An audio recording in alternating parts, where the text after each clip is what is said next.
বেঁচে থাকা বিশাল বিলাসিতা, বেঁচে থাকা এমন বিলাসিতা, বেঁচে থাকা আল্লাহর এমন নিয়ামত যে মানুষ সুবহানাল্লাহ বললে আসমান আর জমিনের খালি জায়গাটা নেকিতে পরিপূর্ণ হয়। মানুষ আলহামদুলিল্লাহ বললে নেকির পাল্লা ভারী হয়ে যায়।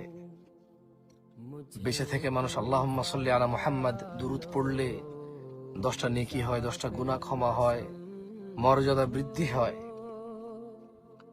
ওর প্রতি রহমত নাজিল হয় 10 বার। বেঁচে থাকলে ফজরের 2 রাকাত সুন্নত আদায় করলে দুনিয়া আর দুনিয়াতে যা আছে এর চেয়ে বেশি কিছু পাওয়া যায়।